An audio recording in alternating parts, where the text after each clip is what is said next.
Salam, hər vaxtınız xeyir olsun kanalımın dəyərli izləyiciləri. Xoş gördük sizləri. Mən Gülşən Həşimova. Bugün kurikulumdan imtahanlara aslaşa biləcəyiniz model tip testlərin izahını təqdim edəcəm.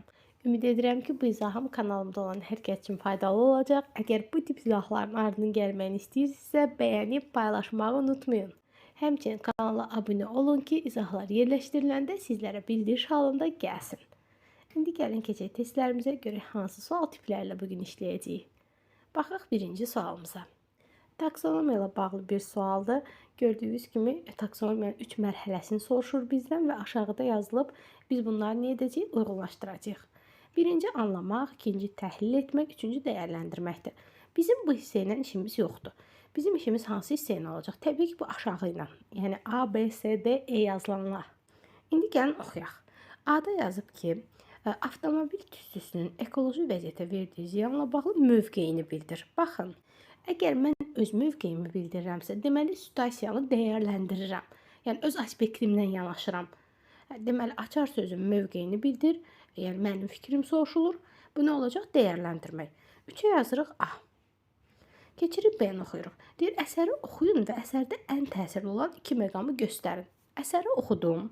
Oxuduqdan sonra mən əsərdə olan ən 2 önəmli məqamı tapmaq üçün nə etməliyəm? Təbii ki, əsəri təhlil eləməliyəm ki, o məqamları görüm. Deməli, bu da olacaq nə? Təhlil etmək. 2 yazaq B. C-ni oxuyaq. Əsərdə yazıcının çatdırmaq istədiyi əsas fəlsəfi fikir hansıdır? Baxın, burada da bilavasitə görürük ki, yenə də biz bu əsəri oxumamış, yazıcının bizə çatdırmaq istədiyi o fəlsəfi fikir bilməyəcəyik. Əsəri bir oxuyub, təhlil bacarığımız olmalıdır ki, bunu tapa bilək. Demək, bu da olacaq nə? Təhlil. İndi D-ni oxuyaq. 2 dövlətin idarə etmə formalarını fərqləndir. Əgər 2 dövlətin idarə etmə orqanını bir-birindən fərqləndirəmsə, təbii ki, bu anlamaqdır. Anlamasam, fərqləndirə bilmərəm, müqayisə edə bilmərəm. İnsan anlamadığı şeyi necə fərqləndirər, necə müqayisə iş aparar? Deməli, bu da olur anlamaq. 1-ə yazırıq D. E-ni oxuyaq. Dinlədiyin dialoqda dialoqu səsləndirən adamlardan birinin mövqeyini müəyyənləşdir. İndi deyəcəksiniz ki, müəllim, bu da olacaq dəyərləndirmək. Xeyr, mövqey sözünə görə. Amma mən bayaq demədim ki, harda mövqey sözü görsəz dəyərləndirməkdir. Bəzən bunu səhv başa düşürlər. Məsələn, ona görə bu test tipini salmışam. Baxın, mövqeyini müəyyənləşdir. Burada adamların mövqeyini deyir. Mənim mövqeyimi demir ki, mən bunu dəyərləndirmək götürüm. Əgər mənim aspektimdən situasiyaya yanaşılmır, yəni mənim fikrim soruşulmur, həmin o bir növ belə deyək ki, dialoqda olan adamların mövqeyindən söhbət gedir. Ona görə bu təhlil olacaq. Yəni də əsəri oxumalıyam, incələməliyəm və bunu müəyyən etməliyəm. Deməli, bu da olacaq təhlil. 1 D oldu. 2 B, C, E oldu. E-ni də yazaq. 3 isə A. Deməli, doğru cavabımız B variantı. Keçək digər testimizə. Qeyd edim ki, taksonomiya imtahanın əsas sual tiplərindəndir. Miqə və sertifikasiya hazırlaşan müəllimlər çox diqqətli olsunlar bu mövzuda. Keçdik ikinci suala. Üsullarla bağlıdır. Təlim üsulları kurikulumun ən önəmli, ən lazımlı, ən çox, amma rahat bölmələrindən biridir. Sadəcə açar sözlərlə yadınızda saxlasaz kifayətdir. Baxaq, yenə də bizim hissəmiz aşağı hissə ilə, daha doğrusu bizim işimiz aşağı hissə ilə olacaq. Yuxarı ilə uyğunlaşdırma aparacağıq. Baxırıq ki, bir də A-da yazıb ki, şagirdlər fəaliyyətə sadəcə suala cavab verən biri kimi başlasa da, sonda geniş müzakirə qrupları formalaşır. Baxın, bu qar topasına aid xüsusiyyətdir. Niyə? Çünki qar topasında sadəcə fərdi şəkildə başladığı halda sonradan daha da genişlənməyə başlayır. Ona görə bu olur qar topası. 2 yazırıq A. Sonra B-ni oxuyaq. Öyrənilən cisim və ya hadisənin xüsusiyyətlərini sadalamaq əsas məsələlərdən biridir. Baxın, açar sözümüz sadalamaq. Sadalamaq varsa nə olacaq? Təbii ki, aksiyon. 3-ə yazırıq B. B-in həmləsi ilə mümkün olan həll yolları və ideyalar müəyyənləşdirilir. Bu da qərarlar ağacıdır. Çünki qərarlar ağacında qərar qəbul etmək üçün bilavasitə müəyyən 5 xüsusiyyət var ki, həmin o 5 xüsusiyyətə əməl etməliyik. Onlardan biri də bu beyin həmləsi ilə mümkün olan həll yolları və ideyaların müəyyənləşdirilməsidir.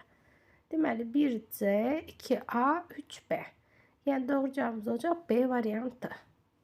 Keçdik digər suala. Bu sualımız da maraqlı bir sual tipidir. İntellektlə bağlıdır. Ümumiyyətcə, intellekt deyəndə ağlımıza sadəcə bir xüsusiyyətə malik insan gəlməsin. Çünki insanlar necə ki fərqlidirlər, onların müxtəlif intellektləri də ola bilər. Yəni bir insanda sadəcə riyazi, məntiqi riyazi daha doğrusu intellektin olması bu onunla kifayətlənmir. Ola bilər ki, onda məkan vizual da olar, naturalist da olar. Yəni bir çox intellekt tipi bir insanda cəmlənə bilər. Yəni düşünməyin ki, insanda yalnız bir intellekt tipi olmalıdır. Xeyr. İndi gəlin sualımıza baxaq. Şərtdə qeyd olunub ki, müəllim şagirdlərin hər birinin səviyyəsinə uyğun tapşırıq hazırlayır, hər birinə yaxınlaşaraq çətinlik çəkdikləri məqamlarla bağlı izahat verir. Bu dərs prosesində intellekti daha yüksək olan şagirdlərin özlərini daha rahat hiss eləməsi baş verəcək. Yəni bu hansı intellektə aiddir? Baxın, şərtimizdə görürük ki, yazıb ki, müəllim şagirdlərdən hər birinin səviyyəsinə uyğun tapşırıq hazırlayır. Yəni uşaqların fərdi xüsusiyyətlərini nəzərə alıb.